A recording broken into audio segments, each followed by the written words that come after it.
So my name's Eli West. I'm one of the event producers with Portland Textile Month. This was our third annual Portland Textile Month, which this year was focused around repair and reuse. We are a volunteer-run organization created to engage the textile community for a month-long festival of events centered around knowledge sharing and cross-pollination between enthusiasts, artists, businesses, and institutions. This year, we had over 50 events, including virtual lectures and panels, installations throughout Portland, and 4 distributed community projects, which we'll be talking about tonight.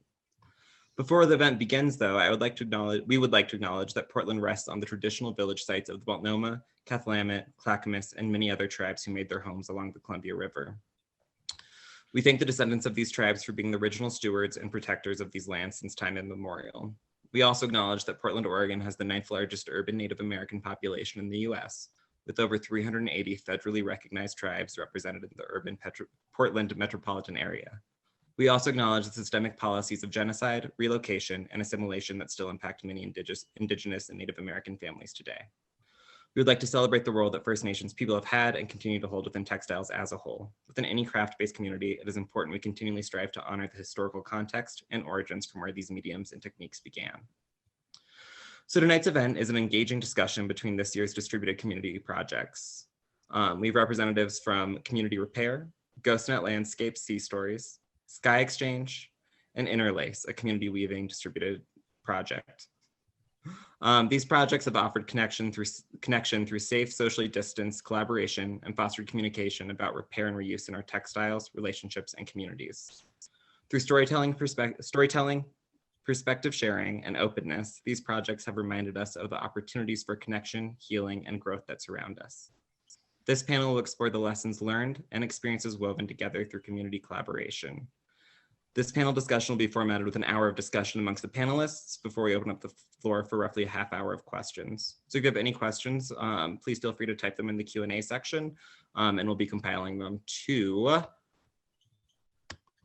present them to the panelists at the end of this discussion. So without further ado, I'd like to hand over the proverbial mic to Mia from Community Warehouse. Hi there, nice to meet you all. Currently right now at the Community Warehouse Estate Store, we are showing the products of some of these amazing community projects happening in town. We're really grateful to be collaborating with Portland Textiles Month and all of the artists involved. Community Warehouse, if you haven't heard of us, we are a furniture bank, and we work with local social service agencies to help bring housewares and furniture to folks in need. The Estate Store is a secondhand shop, and we're located in Portland and Tualatin, and we sell secondhand stuff to the public, and all the funds raised through the Estate Store go to Community Warehouse programming. So in the Estate Store, you can check out the exhibit is up until the 21st, I believe, of November. If you want to check out their work, you can come to the Estate Store and do a little shopping, and also check out the show on Thursdays, Fridays, and Saturdays from 11 to 4 p.m. And we would love to also, if you would like to support Community Warehouse, there's a couple different ways that you can do that. We take donations. All the furniture and homewares that we give to folks in need are donated to people from the community. So you can donate in our Portland location or in our Tualatin location.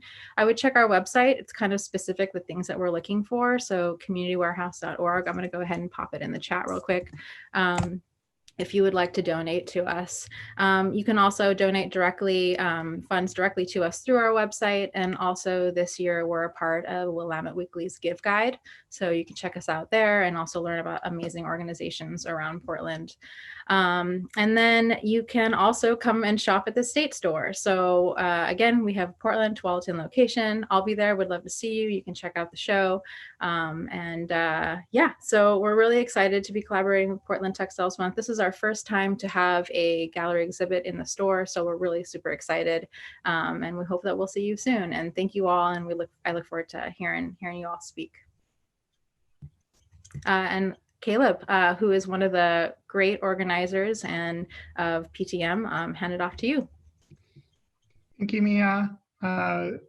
It's a great honor to be hosting this panel discussion. And before we get started, I just wanted to acknowledge the work of one of our volunteer producers, Barbara Stutz, who helped facilitate a lot of the great work that these projects accomplish. So thank you, Barbara.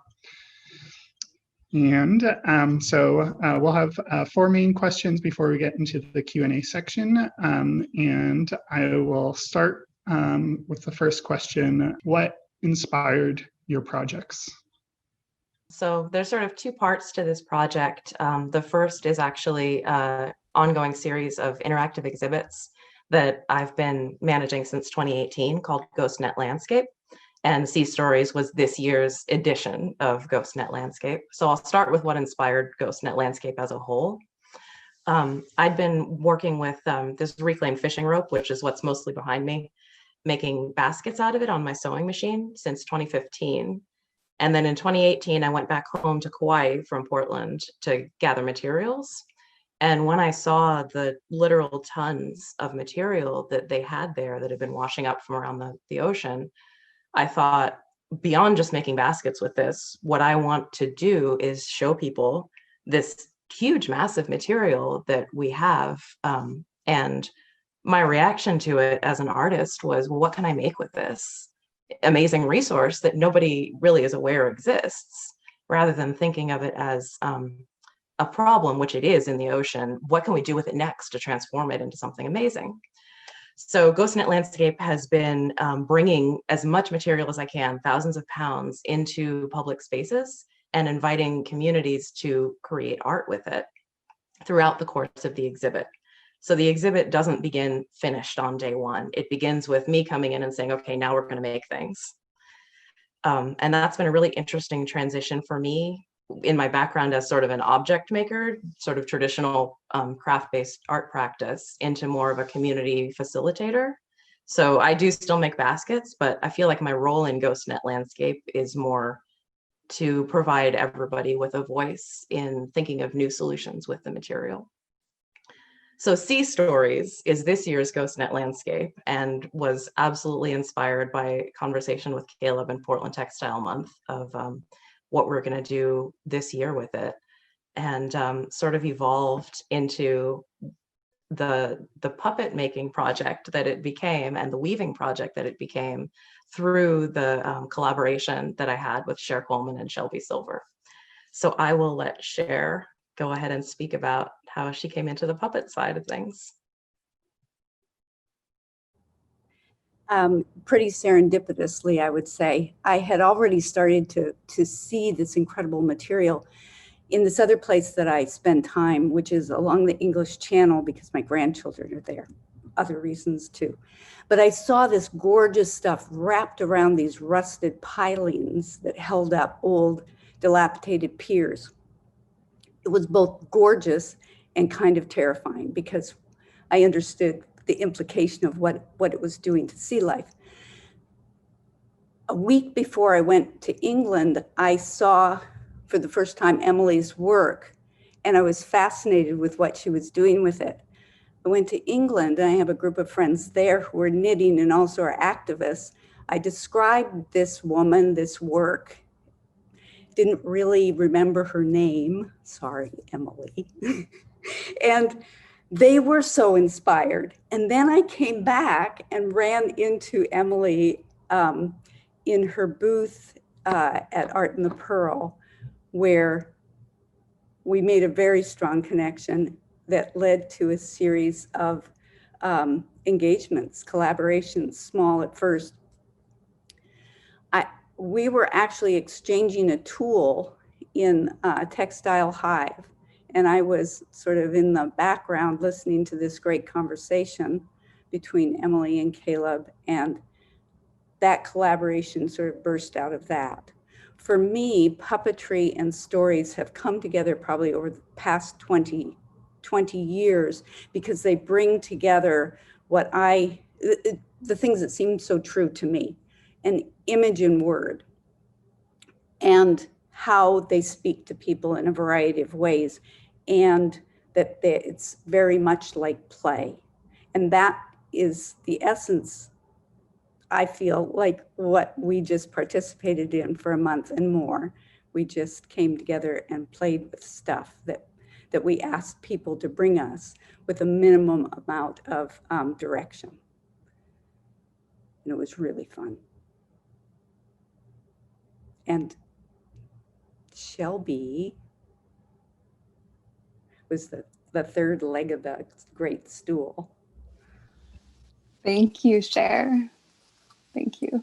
Hello, everyone. My name is Shelby Silver, and I am an ecological artist, educator, and lifelong fiber artist. My work is centralized around marine conservation through the collection first, utilization, and application of plastic marine debris in an artistic capacity.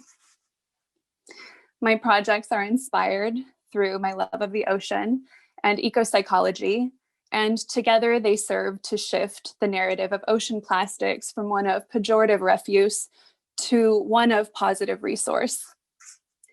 Plastic marine debris is a non-geographically biased free material. And as an artist, and I'm sure many of you can relate when I share that cost of materials can be prohibitive in one's ability to create. However, plastic marine debris offers, again, free and limitless possibilities for all creators.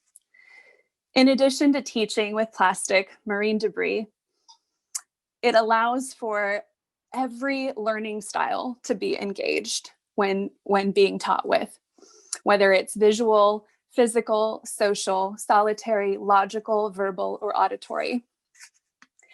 And the techniques and models educators can use are as diverse and expansive as the material itself. And I find that incredibly inspiring. Thank you, Emily, Cher, and Shelby. We're moving on to the second question now, which is, what did you learn as a result of your project's community collaboration and working in the midst of the pandemic? Up next is Sea Stories. Thank you, Caleb. And thank you, Dana and Dakota. I feel like I have a lot of the same themes to talk about as you touched on, what I learned and what it was like working during the pandemic. Definitely what Dakota said about letting go. You, in general, like to have things sort of planned out in advance, where things are going to be, how it's going to work. That just wasn't possible this time. And doing such a major exhibit installation with so many people participating, to be really placed in a position where you have to let go was very freeing, after you get through that. But just allowing that space for it to be what it is made it, I think, a much more powerful and a bigger project than it would have been if I had tried to figure it all out in advance. Just letting things come as they did, letting it evolve throughout the month as it did, really made it amazing in ways that it would not have been if I had not had to let go because of everything that was going on. Also, something Dana said about people wanting to do more than survive, people needing to thrive, was something I felt really strongly about what I wanted to focus on, that the participants would get out of Sea Stories. In addition to the pandemic, when I was starting to plan this, right in the middle of the major protests, the Black Lives Matter movement in Portland. And I really felt like, for all of these reasons right now, people need a voice that they are not getting in so many ways. And I wanted the stories to be a potential for people to speak, but I almost want to say in a safe way. It doesn't have to be their story. They can tell the story of this puppet, whatever story they want it to have. And I think that is something that I wouldn't have gotten to if it hadn't happened this year, if we hadn't been planning this in the middle of everything going on. I also really, because of the pandemic, felt like it was a great opportunity as a community artist to focus more on accessibility. So what about all the people who can't ever get to the exhibits in person anyway? And since now essentially nobody could, it was a great chance to think, well, okay, how am I going to do this so that other people can participate who wouldn't have been able to anyway? So we did a whole video filming segment that I may not have done. We made kits and sent them out, and then people brought the work back, and we may not have done that. So it was an indoor and outdoor exhibit, so people could see what we were doing in public without coming into the space, in addition to being able to see it online. So there were a lot of things that I feel like we should be thinking about anyway, but we had to because of everything that was happening. Share anything to add? It was the collaborative component of it. I felt really in my entire life. I don't know if I've ever had as rich a collaborative experience, for all the reasons that Emily mentioned. The setting to work where Emily and Shelby were weaving, so there's this gorgeous textural thing that was also surrounded by all of the materials. Then we had a plan that was specific but loose enough that anybody could interpret it as they desired. But we were problem solving through all of it. And I would have to say, I'm sure for the time we had, we just did the best we could with it, and then let that go. And that was where it felt like play, where the way I remember playing my childhood, you just got together with your friends and then you invented stuff. And it was like that. We just would invent it and figure it out. And there wasn't time to get worried about it. And then the trying to always honor what someone had given us. Someone else had spent time on a story and a character. And our job then was to bring it to life so that more people could see it. And there was just so much joy of discovery, and really that the essence of art making is often about problem solving. And what a great, that's a great thing that we gain from creative work, I think. So, Shelby.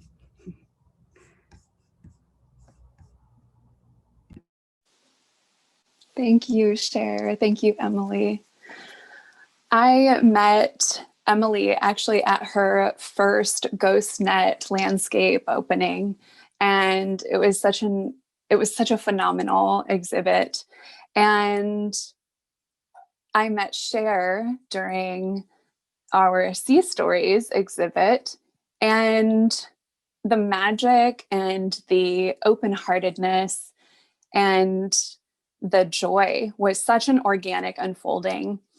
And collaborating during Sea Stories was such a beautiful display of this open-heartedness and this willingness between Emily, Cher, and myself.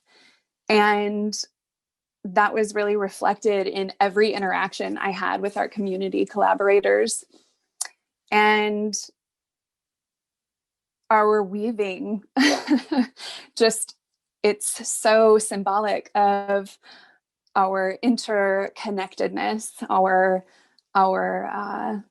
ecology, our human ecology. And I've enjoyed this experience so much. It has been absolutely life enriching and soul enriching in so many ways. One of the most unique ways that I was impacted was during our interview with Frau magazine. And we found ourselves outside of Crema, standing in this circular discussion. And our conversation suddenly became notably elevated from private to publicly accessible. And I think this really touches on what you were saying, Emily, about giving a voice to those who may not necessarily have a voice. The public accessibility of our conversation was exciting, and it positively charged our collaborative message, this overall collaborative message that we were so longing to bring to PTM and Sea Stories.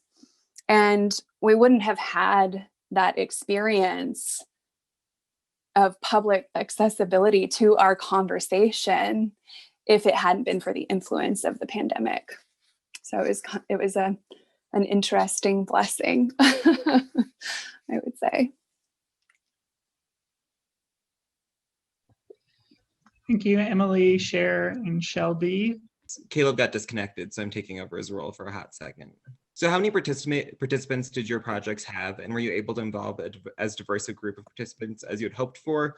Were there other aspects of the community that you didn't anticipate getting involved? So the first group for that is GhostNet. Thanks, Eli. How many participants did it have? Well, we started out with kit making for the puppet kits that were going to be distributed. So we had about 10 volunteers who worked together socially distanced outdoors to make a total of about 90 puppet kits.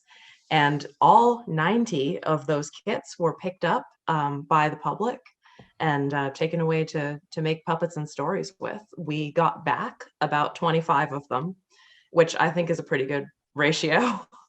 We were asking a lot of people in a short period of time. So as far as active participation, that's about the amount that we had. Thousands of viewers just because of the space that we had in the indoor-outdoor option at Crema in Southeast Portland, just coming through the space, and also a smaller group on Kauai that I directly engaged with, because that's where I get my material. So because it was such a sort of a semi-anonymous participation, the kits were just there in brown bags at 3 locations in Portland for people to pick up and take home. And then they just brought their piece back and dropped it in a crate for pickup. So I don't know how much diversity we got, because I really wanted it to be, I wanted people to have the option of making it an anonymous experience.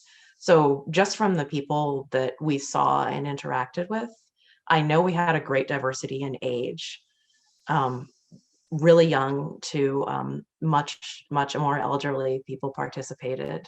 And the group from Kauai, I know as well, were a great range in age and ethnicity. I would have liked to work more directly with underserved community groups. And that is something I hope to continue doing in the future with GhostNet Landscape. We didn't make a connection to a specific group besides the Kauai group for this exhibit, and I would like to.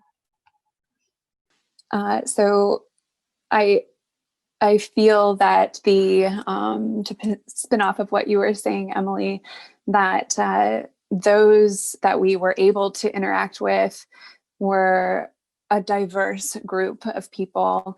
And that was really exciting to see how many people actually came through Crema throughout the entire month of the exhibit, and got to experience us weaving, got to experience the puppetry. Oh my gosh, throughout the whole month, there was so much happening and so much to bear witness to. And that was inspiring for everyone involved. And in addition to our exhibit, and thanks to all of you involved in the process, I ended up delivering my installation titled "We've Made Our Bed," which is a canopy bed fabricated and comprised of the remnants of 1,000 pounds of reclaimed marine rope and ghost net, which actually came from Emily's first exhibit with GhostNet Landscape. And this installation you can climb inside of and engage with. By adding this outdoor interactive installation, we generated additional diversity because it allowed for everyone to be a participant, even if they weren't able to make puppets, or even if they weren't able to come and get the puppet kits. They were still able to come play and dream of new solutions and explore this model of creative conservation. And essentially, they were able to become co-collaborators themselves, which was really fun. We also had 2 of Portland's famous mermaids, Queen Kiva Merkhorn and Una the mermaid, come and participate and collaborate with us in "We've Made Our Bed," which drew a lot of attention, and we had such a fun time. It was wonderful. Thank you, Shelby. We're at our last question now. The question is, what do you have planned next for your project or other related work? What's next for the project? First thing that's coming up next is we were able to film 8 of the sea stories that were submitted. And I will be seeking funding to produce the second round of stories that we were not yet able to film.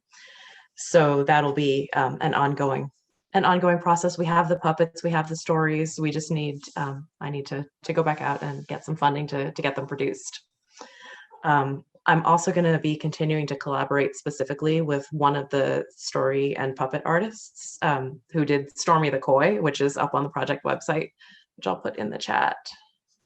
So you can see all the story videos at ghostnetart.com. And Stormy the Koi's story is going to continue to develop. She's a real koi fish who lives at the Japanese garden, and there's a potential possibly for collaboration there. So we'll see what happens with that. What's planned next for GhostNet Landscape as a whole, beyond sea stories? It's a traveling project, so it's hopefully going to pop up in other places and different coastal communities. So I am open to new ideas of where it should go. Cher, what's next? That's a good question. I think I feel like so many seeds have been sown. This has been wonderful, and I want to repeat what Dana said. Just the involvement with Portland Textile Month, learning about all of these events that are going on in Portland is so inspiring. And I think doing the work that I was able to, as a collaborator, work on has ignited ideas that I would like to pursue further, and with the hopes that these collaborations can continue. It has occurred to me to potentially tap into open signal, and maybe these stories can go further in our communities through that venue. So it's really been enriching. I'm really looking forward to what comes of it. Thank you so much to everyone. Emma, Shelby.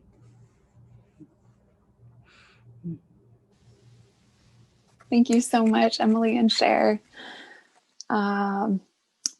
So first, I just want to say how grateful my heart is and how much my cup is overflowing right now with joy for our ability to collaborate and to be a part of Portland Textile Month this year. It has been especially moving, very moving. I will definitely collaborate with Emily and Cher on any further event in the future.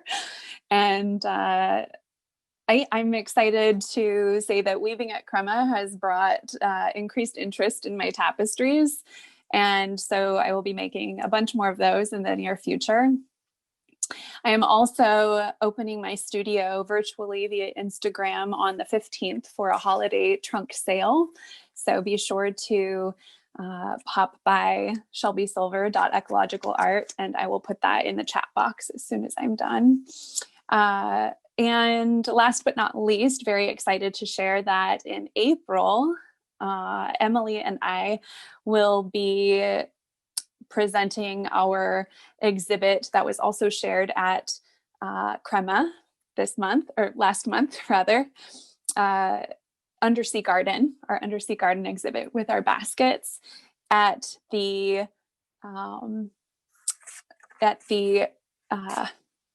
drawing a blank at Aberdeen, Washington's very own Mermaid Museum's grand opening. Very, very excited about that. And also be delivering, we've made our bed to that very fun museum opening as well. So we'll keep you posted as to what those dates will actually be and to all future events coming up. We're very excited. And I'm thrilled to get the opportunity to meet you all and to learn more about your projects and to stay abreast as to how they develop and grow, how we all grow together as a community. Thank you so much, Shelby, Emily, and Cher, and all to all of you. Yeah, this was a great discussion, and to echo something that Brittany said earlier, I think as PTM as an organization, we kind of just put the idea out there, and really what your projects became was really amazing and inspiring, and I can't thank you all enough for all you did. I know how much hard work you all put into everything. I'm going to throw it out to Eli for our closing remarks and to let everyone know what's next for Portland Textile Month. Oh my God. Well, thank you, Caleb. Thanks everyone for attending and for participating. This has been a really generative and great month. To everyone that participated in Portland Textile Month, a huge, huge thank you. So yeah, stay tuned. Follow us on Instagram, Portland Textile Month, and also Textile Hive. In the coming month or so, we'll release our videos from panel discussions and other events that happened over Textile Month. So if you missed anything, one of the unique silver linings of this whole debacle that's been 2020 is that there's a lot more accessibility to all of the events that we've put on. So yeah, with that, thank you all so much, and stay tuned for further events coming. And Caleb, do we want to announce do you want to say the theme for next year so people can start? Sure, yeah. So two things I wanted to add. So we do have the Textile Exchange, which is our sister organization. It's really the continuation of Portland Textile Month, but it happens all year round. So you can find that at textilex.org.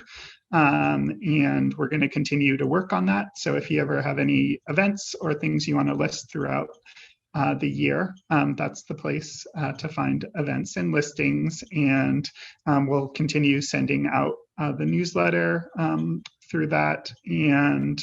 And then, yes, our theme for next year is going to be new traditions. And I think it's obviously inspired by kind of what we're all going through now, this moment of momentous change, and thinking about what we want to hold on to and what we want to create anew. And so, yeah, I'm really looking forward to continuing to follow all of your work, and then also collaborating and having you participate in the coming months and years with Textile X and Portland Textile Month. All right, thank you all.